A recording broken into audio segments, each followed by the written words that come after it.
Et on t'a menti. Le mariage, ce n'est pas une preuve d'amour. C'est un contrat à sens unique, une prison dorée où tu signes ta liberté pour des émotions temporaires. Tu crois qu'elle t'aime? Elle t'évalue. Tu crois que tu construis un avenir? Tu brades ton royaume. Dans cette vidéo, je te révèle pourquoi tu ne dois jamais te marier par amour et comment reconnaître la vérité que personne n'ose te dire. Si tu es un homme qui refuse d'être un esclave émotionnel, abonne-toi, like la vidéo, partage-la à un frère, parce que ce que tu vas entendre ici peut littéralement te sauver une vie entière de regrets. Bienvenue dans le réveil, bienvenue dans la guerre. L'amour, dans ce monde, est souvent peint comme le feu sacré qui doit sceller l'union la plus intime, celle du mariage. Pourtant, croire que le mariage est la consécration d'un amour pur est non seulement naïf, mais c'est aussi un piège qui broie la plupart des hommes. Dans la réalité crue et glacée, on ne se marie pas pour l'amour. On se marie par besoin, par intérêt caché, par peur, par pression sociale ou par un calcul froid et implacable. L'amour, ce mirage brillant, n'est qu'une façade émotionnelle derrière laquelle se joue une partie d'échec impitoyable. Première vérité, l'amour est une émotion éphémère, le mariage un contrat éternel. Marc Aurèle, l'empereur stoïcien, pourrait dire aujourd'hui « Celui qui aime sans raison se condamne à souffrir sans justice ». L'amour séduit, il enivre et vous pousse à agir comme un fou aveugle. Le mariage, lui, se matérialise en simple papier, en un document légal qui ne mentionne pas « jusqu'à ce que l'amour s'éteigne », mais « jusqu'à ce que la mort vous sépare ».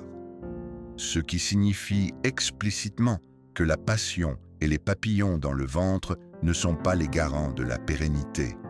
Tu t'imagines t'unir par passion? Non. Tu t'enchaînes par devoir, par conséquence, par un engagement sociétal plutôt froid, qui n'a rien à voir avec la flamme douce de l'amour. Regarde autour de toi et tu verras. Une femme peut t'aimer, mais ce « elle t'aime » est souvent un calcul plus qu'un sentiment. Elle évalue ton salaire, ta stabilité, ta réputation, ta capacité à être un bon père un jour. Elle regarde ton statut dans la société avec l'œil froid d'un investisseur. Comme disait Sénèque, revisité pour notre époque, le cœur d'une femme est un organe politique. Ne sois pas dupe si elle verse quelques larmes lors de ton anniversaire. Ce n'est pas forcément la preuve d'un amour profond, mais parfois juste la reconnaissance d'un ticket de sortie de situations moins enviables, d'un avenir stable à court terme. Elle ne tombe peut-être pas amoureuse de toi en tant qu'homme, mais de ta capacité à lui garantir la sécurité qu'elle convoite. Et derrière cette façade rouge et rose, la deuxième vérité tombe comme un coup près. L'amour ne dure pas. Le mariage, lui, perdure, qu'on le veuille ou non, souvent bien au-delà de la vie émotionnelle. Les statistiques montrent brutalement que 50% des mariages finissent en divorce. Parmi ceux qui restent, la plupart vivent dans des contrats vides d'émotions, des cohabitations froides, un calcul stratégique pour partager factures et responsabilités, mais l'amour, lui, est mort depuis longtemps. Comme dans la vraie vie, on ne se supporte pas vraiment pour s'aimer, mais parce qu'on n'a ni le courage ni la marge pour partir. Tu imagines épouser l'amour? Tu épouseras plutôt un vide fait d'ennuis, de disputes, de fatigue et de projets communs mal ficelés. Ces enfants que vous élevez ne deviennent souvent qu'un autre lien d'obligation, pas un ciment d'union. Mais la cruauté la plus dure arrive avec la troisième vérité. Le mariage est un pacte de transfert de patrimoine. Tu construis ton empire, tu charbonnes, tu sacrifies ta jeunesse et ta liberté, et un jour tu signes pour un morceau de papier en disant « Je t'aime ». Grave erreur, parce que ce contrat est un transfert futur implicite de biens, d'argent, de temps. Tu acceptes de payer si elle te quitte, elle récolte un héritage si elle reste, même si elle te trahit. Le stoïcisme moderne te dirait « un homme amoureux perd la moitié de sa sagesse, un homme marié la perd entièrement ». Tu penses que parce que c'est juste une phrase? Regarde les divorces de figures publiques comme Jeff Bezos, Kanye West ou Johnny Depp. L'amour a fui les salles, mais les millions, eux, sont restés fermement dans la guerre des contrats. Ce n'est plus l'amour qui fait la loi, mais les avocats et les clauses écrites. Si tu regardes la philosophie stoïcienne d'origine, tu constatais que ces sages ne croyaient pas à l'amour aveugle, car ils voyaient dans l'amour une émotion à dompter et non une excuse pour s'engager aveuglément. Zénon de Citium, père du stoïcisme, aurait dit « Le sage aime, mais ne s'attache pas. Il partage sa couche, pas son destin. » Il ne voyait pas dans le mariage une célébration romantique, mais une alliance fondée sur la raison, la mission, la stabilité. Un homme libre, selon eux, ne se donnait pas à une passion chimérique, ni ne s'enchaînait à une illusion hormonale qui peut le ruiner moralement, financièrement et spirituellement. L'homme stoïcien choisissait avec raison, pas avec le cœur battant d'un naïf. Quant à la force, le mariage t'affaiblit si tu crois que l'amour seul suffit. Un homme fort protège sa liberté, une vertu primordiale pour un stoïcien. Se lier à une personne incapable de souffrir avec toi dans le silence, incapable d'endurer la fatigue ou la crise sans drame, c'est se condamner à l'abandon. L'amour, c'est fluctuant, c'est une affaire d'émotions passagères. L'intérêt, lui, est solide. Intérêt de la maison, des enfants, des papiers, de l'image sociale. L'amour n'est jamais qu'une distraction et le mariage ressemble bien souvent à une prison camouflée par de beaux discours. La vérité, c'est brutal, mais nécessaire à entendre. Tu n'es pas l'homme que tu crois si tu te maries par amour. Tu es un esclave de l'illusion, s'il en est ainsi. Dès lors, le silence stoïcien appelle à ce que l'on se marie par vision, jamais par émotion. Un homme sage dit « Si ton cœur te pousse à signer, laisse ta raison relire le contrat. Ne confonds pas amour et mariage.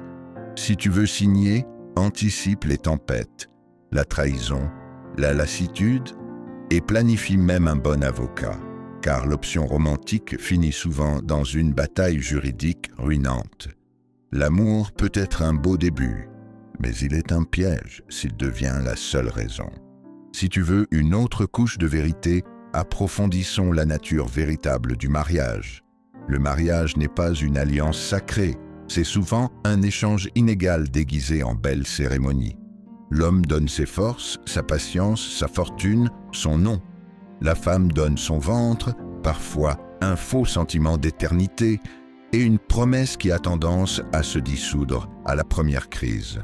Comme disait Oscar Wilde, remixé à la sauce stoïcienne, les chaînes du mariage sont si lourdes qu'il faut deux pour les porter, et parfois plus quand il y a un amant. Tu donnes, elle gagne, tu perds, elle profite. Quand tout va mal, c'est toi qui payes, dans sa carrière, sa moralité, sa liberté affective. Et même le juge, loin du rêve romantique, ne croit plus en l'amour, seulement en remplir les dossiers de pensions alimentaires. Hollywood, Disney, les comédies romantiques ont mené les hommes doux à se soumettre comme des agneaux au sacrifice conjugal. Mais l'amour moderne est une illusion vendue par les faibles à ceux qui rêvent encore. Tu ne peux pas bâtir une forteresse avec des pétales de rose, comme le diraient les coachs de la discipline virile. Ce que la femme cherche, ce n'est pas l'amour désintéressé, mais un rempart émotionnel et une sécurité économique. Elle veut un sauveur pour son confort. Toi, tu crois aimer, elle veut être servie. Dans ce cadre cruel, le mariage est une stratégie de survie féminine. Les hommes doivent prouver leur valeur en permanence. Diplôme, salaire, attitude. Pendant qu'une femme ne doit vendre qu'une fois un bon profil le jour du mariage. Après, le service après-vente affectif commence. Refus de sexe, manipulation, menace, utilisation stratégique des enfants. Et l'homme, il reste souvent prisonnier d'un contrat et prisonnier d'une peur plus forte que son amour. L'amour est un piège, le mariage une cage, et le divorce la facture. Un homme qui pense avec son cœur est déjà mort dans cette arène. Les vrais hommes stoïciens bâtissent des empires, pas des contes de fées.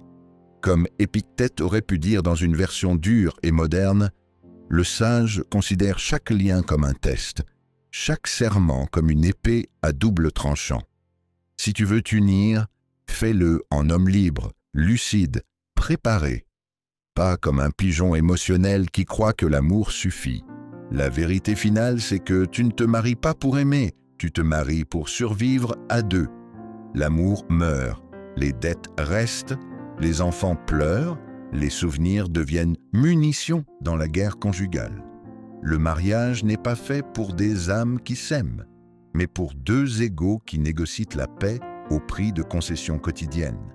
Et si l'un lâche, l'autre saigne.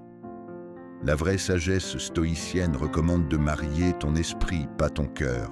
Demande-toi, que restera-t-il si l'amour meurt? Supportera-t-elle le silence, la pénurie, la crise? Marchera-t-elle encore quand tu seras à terre? Si la réponse est non, ne signe rien, parce que ce que veut l'homme stoïcien, ce n'est pas l'amour, mais la paix intérieure et la liberté durable. Les hommes avertis le savent, le mariage par amour est un suicide lent en costume. Tu peux aimer, ciel, mais ne signe jamais un contrat juridique sur un battement de cœur. Tu veux survivre? Ne confonds jamais le battement de ton cœur avec la solidité d'un pacte. La vie est une guerre. Prépare-toi à la bataille, pas à un rêve. Et si tu vas plus loin, sache que le mariage stratégique ne s'adresse pas aux faibles. Un homme qui se marie doit le faire pour étendre son pouvoir, pas pour se noyer. C'était autrefois une alliance de lignée, un moyen de préserver un empire, une vision, une dynastie. Aujourd'hui, choisir sa femme, c'est encore choisir une alliée. Sa famille, son mental, sa discipline sociale doivent renforcer ta mission. Tu ne veux pas d'une sirène Instagram qui cherche la lumière, mais d'une guerrière loyale et silencieuse, capable de soutenir le combat pour ton royaume. N'aie pas peur du contrat prénuptial, c'est une armure, pas une faiblesse. L'homme qui prévoit sa chute avant la montée reste roi même dans le chaos. En 2025+, l'homme construit une vision. Son travail, sa discipline, ses finances, sa mission, sa relation. Il choisit une femme non pour vivre l'instant, mais pour faire une campagne sur 20 ans, une bataille gagnée ensemble. Le mariage est affaire de transmission, pas de passion. Tu transmets ton nom, tes valeurs, ton sang, pas des likes ni des câlins. Le vrai roi pense aux petits-enfants avant même d'avoir des enfants. S'il échoue, c'est qu'il a épousé une distraction, pas une alliée. Elle doit te renforcer, pas t'affaiblir. Pour finir, avant de lui donner ton nom, donne-lui des épreuves. Teste-la dans la pauvreté simulée, dans le silence, dans la pression, dans ses principes, dans le conflit, dans le futur. Une vraie femme te soutient dans l'adversité, pas seulement dans l'extase. Le mariage est une alliance stratégique, pas une promenade romantique. Tu es roi ou tu es esclave. Marie-toi librement, par raison, par vision, pas par amour seul. Ne baisse jamais ta garde, car il ne s'agit pas d'un conte, mais d'une guerre où l'homme libre choisit consciemment avec qui bâtir ou chuter. Aime, mais teste. Donne, mais vérifie. Marie-toi, mais seulement si elle t'aide à porter la couronne, pas si elle la convoite. Voilà la dernière loi stoïcienne. Tu as maintenant le code. Grave-le dans ta chair, partage-le, impose-le.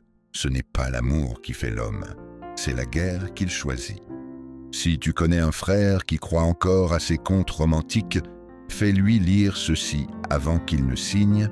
Le mensonge de l'amour face au mariage tue l'homme dans son essence sa liberté, sa puissance. Le stoïcisme brutal te libère de ses chaînes, si tu oses regarder la vérité en face. Si tu as écouté jusqu'ici, c'est que tu n'es plus un homme naïf. Tu as compris que l'amour ne suffit pas. Tu as compris que le mariage est une stratégie ou une sentence. L'homme qui se marie sans réfléchir perd plus que sa liberté. Il perd son empire, sa paix, son essence. Tu ne veux pas être aimé. Tu veux être respecté. Tu ne veux pas une femme qui t'adore. Tu veux une femme qui bâtit avec toi ou qui s'écarte.